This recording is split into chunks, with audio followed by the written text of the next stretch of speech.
Hello student, read mains की तैयारी में आज हम हिंदी की शिक्षण विधियों के बारे में बात करेंगे। तो देखिए, इसकी थ्योरी क्लास हमने कंप्लीट कर रखी है, तो उस थ्योरी क्लासेस को आप ज़रूर देखिए।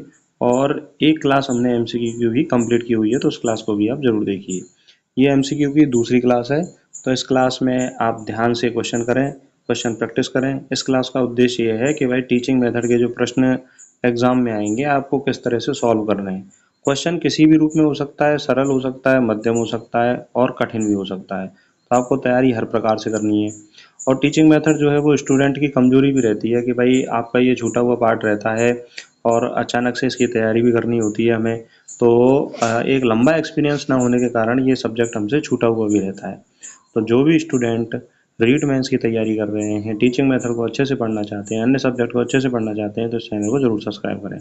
तो चलिए आज हम पहले क्वेश्चन से शुरुआत करते हैं। समवाय विधि में मुख्य भूमिका किसकी होती है? भाई समवाय विधि जो होती है उसमें किसकी मुख्य भूमिका होती है? शिक्षक की, विद्यार्थी की, शिक्षक और विद्यार्थी दोनों, और केवल समूह। तो देखिए, समवाय विधि को हम सहयोग विधि भी कहते हैं। क्या बोलते हैं? सहयोग विधि। इसमें शिक्षक और विद्यार्थी दोनों की भूमिका होती है, तो इसका राइट आंसर आपका क्या हो जाएगा? सी। क्या रहेगा? सी। अगला क्वेश्चन है, ध्वन्यात्मक विधि विशेष रूप से किसके लिए उपयोगी है? लेखन कौशल के लिए, उच्चारण सुधारने के लिए, मौन पठन के लिए और अनुच्छेद लेखन के लिए। तो देखिए, ध्वन्यात्मक विधि में क्या होता है कि बच्चा जो है वो उच्चारण करके सही ढंग से और विषय वस्तु का क्या करता है? अध्ययन करता है। तो ध्वन्यात्मक विधि का जो विशेष उपयोग होता है वह उच्चारण सुधारने के लिए होता है। किसके लिए होता है? उच्चारण सुधारने के लिए। तो इसका राइट आंसर आपका क्या हो जाएगा? बी। अगला क्वेश्चन है, वाचन विधि का कौन सा प्रकार नहीं है? वाचन विधि क्या होती है कि भाई बालक जो है वो बोल कर पढ़ रहा है या मन ही मन पढ़ रहा है, तो उसे, या रिवीजन के रूप में पढ़ रहा है, तो उसे वाचन विधि कहते हैं। तो इसका कौन सा प्रकार नहीं है? मौन पठन, तो मौन वाचन होता है, बिल्कुल सही है। उच्च स्वर पठन, ये भी होता है। अभ्यास, तो रिवीजन के रूप में भी वाचन होता है। और सूत्र पठन, तो सूत्र पठन जो है वो वाचन विधि का प्रकार नहीं है, क्योंकि सूत्र पठन जैसा कोई वाचन का प्रकार है ही नहीं। तो इसका राइट आंसर क्या हो जाएगा? डी। नेक्स्ट है, रसास्वादन विधि से क्या विकसित होता है? रसास्वादन विधि से क्या विकसित होगा? तर्क शक्ति, सौंदर्य बोध और कल्पना शक्ति, गणितीय सोच और व्याकरणिक ज्ञान। तो देखिए, रसास्वादन विधि है क्या कि जब किसी काव्य को या साहित्य को एक लय के साथ पढ़ा जाता है और बच्चों को समझाया जाता है, बच्चे भी उसी तरीके से पढ़ते हैं, तो उसे हम रसास्वादन विधि कहते हैं। तो इससे सौंदर्य बोध और कल्पना शक्ति का क्या होता है? विकास होता है। तो इसका राइट आंसर आपका क्या हो जाएगा? बी। तो इसका राइट आंसर क्या रहेगा? बी। नेक्स्ट है, व्यतिरेक विधि को और किस नाम से जाना जाता है? यानी व्यतिरेक विधि जो है वो, उसको हम किस नाम से और जानते हैं? प्रत्यक्ष विधि, निगमन विधि, नकारात्मक उदाहरण विधि और आगमन विधि। तो देखिए, व्यतिरेक विधि में नकारात्मक उदाहरण देके बालक को यह समझाया जाता है कि क्या करना सही है और क्या करना गलत है। उसकी तर्क शक्ति का विकास किया जाता है। तो इसीलिए इसका अन्य नाम क्या होगा? नकारात्मक उदाहरण विधि। क्या रहेगा? नकारात्मक उदाहरण विधि। राइट आंसर क्या है इसका? सी। नेक्स्ट है, दंडान्वय और खंडान्वय विधि का प्रयोग अब प्रचलित है, कम होता है, सर्वश्रेष्ठ है और बहुत लोकप्रिय है। तो देखिए, वर्तमान स्वरूप में चूंकि पूरे हिंदी जो भाषा है वो काव्य और साहित्य के रूप में नहीं है, गद्य के रूप में भी बहुत सारी हिंदी भाषा जो है वो पाई जाती है। तो हिंदी भाषा के ग्रंथ बहुत सारे गद्य के रूप में भी है। तो वर्तमान में दंडान्वय और खंडान्वय विधि का प्रयोग क्या होता है? कम होता है। होता तो है लेकिन कम होता है, और वो भी कहाँ होता है? केवल काव्य में और साहित्यिक जो संरचनाएं हैं, जिनमें आप विभिन्न रचनाएं जो हैं काव्य के रूप में है, पद्य के रूप में है, उनमें इसका उपयोग किया जाता है। तो इसका राइट आंसर आपका क्या हो जाएगा? बी। दंडान्वय और खंडान्वय विधि का प्रयोग वर्तमान में कम होता है। नेक्स्ट है, श्रुत लेखन अभ्यास विधि किस स्तर पर सबसे उपयोगी है? श्रुत लेखन अभ्यास विधि का मतलब क्या है कि जैसे बालक को हिंदी भाषा के हम शब्द बोल रहे हैं, वाक्य बोल रहे हैं और वो लिख रहा है, तो कौन से स्तर के लिए उपयोगी है? उच्च शिक्षा स्तर, प्राथमिक स्तर, स्नातक स्तर और शोध स्तर। तो देखिए, भाषा सिखाने के लिए प्राथमिक स्तर पर श्रुत लेखन अभ्यास विधि जो है वो बहुत महत्वपूर्ण होती है। तो इसका राइट आंसर क्या हो जाएगा? बी। क्या रहेगा इसका? बी। नेक्स्ट है, सूत्र विधि की सबसे बड़ी कमी है। समय अधिक लगता है, नियम रटने पर जोर होता है और विद्यार्थी की रुचि बढ़ती है और यह जटिल नहीं है। तो देखिए, सूत्र विधि को निगमन विधि के रूप में भी जाना जाता है और निगमन विधि में पहले नियम याद किए जाते हैं, उसके बाद उदाहरण याद किए जाते हैं। तो सूत्र विधि की सबसे कमी यही रहेगी कि यह नियम रटने पर क्या देती है, जोर देती है। तो इसका राइट आंसर आपका क्या होगा, बी। नेक्स्ट है, अभिक्रमित अनुदेशन विधि में विद्यार्थियों को अपने उत्तर की जांच स्वयं करनी होती है, केवल शिक्षक पर निर्भर रहना होता है, मौन पठन कराना होता है, बिना प्रतिक्रिया के सीखना होता है।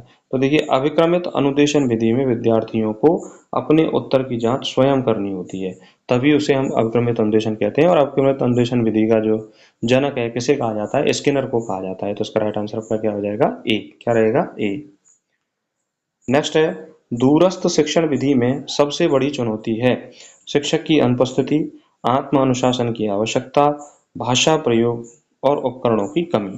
तो देखिए, दूरस्थ शिक्षण विधि में सबसे बड़ी जो चुनौती होती है वह होती है आत्म अनुशासन की आवश्यकता, कि भाई हमें स्वयं से ही ये अनुशासित होना पड़ता है कि हमें पढ़ना है, एक टाइम टेबल निर्धारित करना होता है, कितना हमें विषय वस्तु निर्धारण करनी होती है कि इतनी विषय वस्तु हमें पढ़नी है। तो दूरस्थ शिक्षण विधि में सबसे बड़ी चुनौती क्या है, आत्म अनुशासन की आवश्यकता। तो इसका राइट आंसर आपका क्या हो जाएगा, बी। नेक्स्ट है, हिंदी शिक्षण में व्याकरण अनुवाद विधि, ग्रामर ट्रांसलेशन मेथड का मुख्य उद्देश्य क्या है। इंपॉर्टेंट क्वेश्चन है कि भाई ग्रामर ट्रांसलेशन मेथड का क्या उद्देश्य है। हिंदी में बोलने की क्षमता विकसित करना, भाषा को मातृभाषा के माध्यम से समझना, भाषा प्रयोग की प्रवाहमयता बढ़ाना और भाषा प्रयोग में शुद्धता लाना। तो देखिए, व्याकरण अनुवाद विधि का जो मुख्य उद्देश्य होता है कि किसी भी भाषा को व्याकरण का उपयोग करते हुए मातृभाषा के माध्यम से सीखना।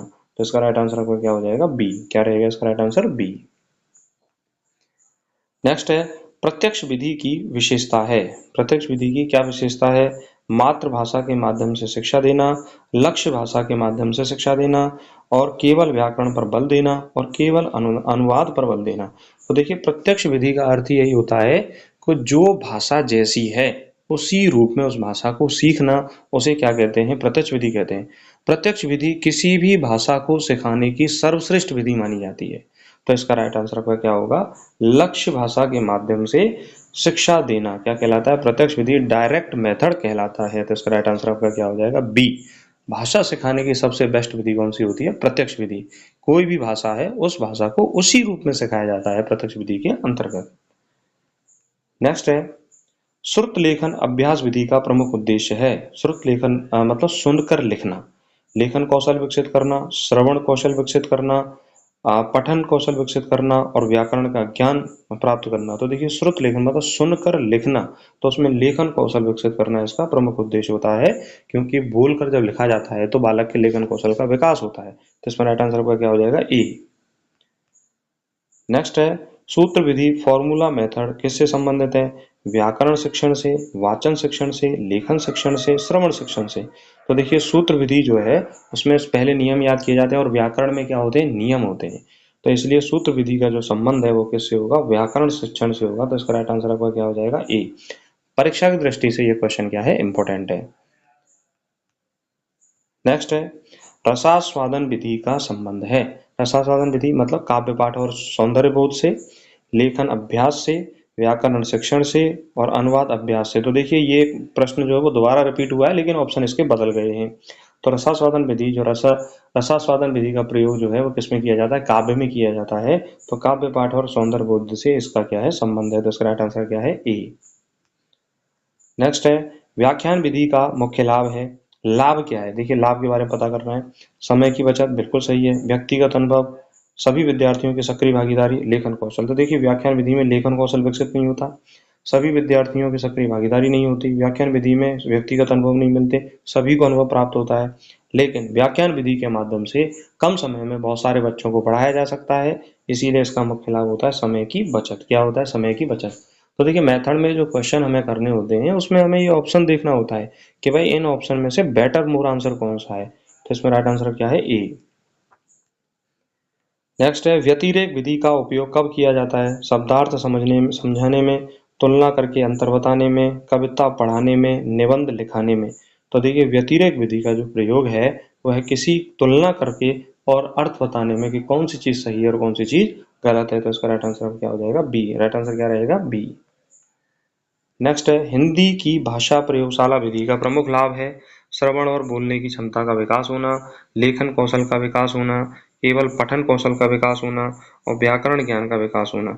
तो देखिए, भाषा प्रयोगशाला विधि का प्रमुख लाभ जो होता है वह होता है श्रवण और बोलने की क्षमता का विकास होना। तो इसका राइट आंसर आपका क्या हो जाएगा? ए। क्या रहेगा? ए। नेक्स्ट है, समवाय विधि में क्या किया जाता है? भाषा को छोटे छोटे भागों में बांटना, भाषा को समग्र रूप में प्रस्तुत करना, शब्दों को अलग अलग करना और केवल व्याकरण पर जोर देना। तो देखिए, ये इंपॉर्टेंट क्वेश्चन है। यहाँ पर पहले और दूसरे ऑप्शन में आपको कंफ्यूज होगा। समवाय विधि का मतलब होता है सहयोगात्मक विधि, और इसमें भाषा को समग्र रूप में प्रस्तुत किया जाएगा। तो इसका राइट आंसर क्या हो जाएगा? बी। भाषा को समग्र रूप में प्रस्तुत करना।